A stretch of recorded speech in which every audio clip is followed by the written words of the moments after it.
भवन निर्माण मंत्री और जेडीयू नेता अशोक चौधरी ने पार्टी के राष्ट्रीय अध्यक्ष ललन सिंह को लेकर बड़ी बात कह दी है। अशोक चौधरी ने कहा है कि ललन सिंह उनके बड़े भाई हैं और उनका जो भी आदेश होगा वो मान्य होगा। वे अगर उठने को कहेंगे तो उठ जाएंगे और बैठने को कहेंगे तो बैठ भी जाएंगे। अशोक चौधरी ने कहा कि कुछ मीडिया के लोगों ने यह भ्रम फैला दिया है कि उनका ललन सिंह से कोई मनमुटाव चल रहा है, लेकिन सच तो यही है कि ललन सिंह से हमारा पारिवारिक संबंध है और कहीं भी किसी भी तरह का कोई भी विवाद नहीं है।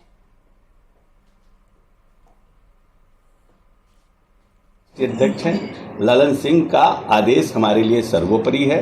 ललन सिंह अगर हमको कहेंगे लेफ्ट जाओ तो मैं लेफ्ट जाऊंगा, ललन सिंह कहेंगे राइट जाओ तो मैं राइट जाऊंगा।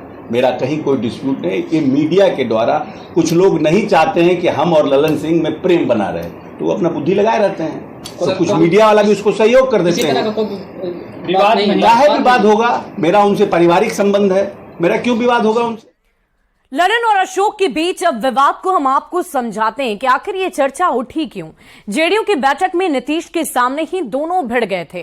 खबर है कि दोनों नेताओं के बीच तीखी बहस भी हुई थी।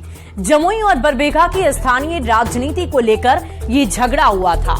ललन ने अशोक चौधरी के बार बार बरबीघा जाने पर कई सवाल खड़े किए।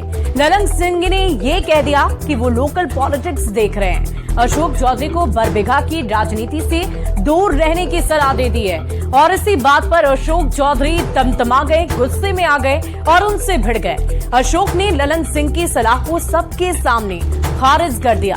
ये मुद्दा राजनीतिक गलियारों में चर्चा का विषय बना हुआ था और इसी बीच मंत्री अशोक चौधरी शुक्रवार को बरबीघा पहुंच गए। अब अशोक चौधरी झगड़े की बात से साफ तौर पर इनकार कर रहे हैं और साफ शब्दों में कह रहे हैं कि हमारा तो उनके साथ पारिवारिक संबंध है, वो जैसा कहेंगे मैं वैसा भी करूंगा।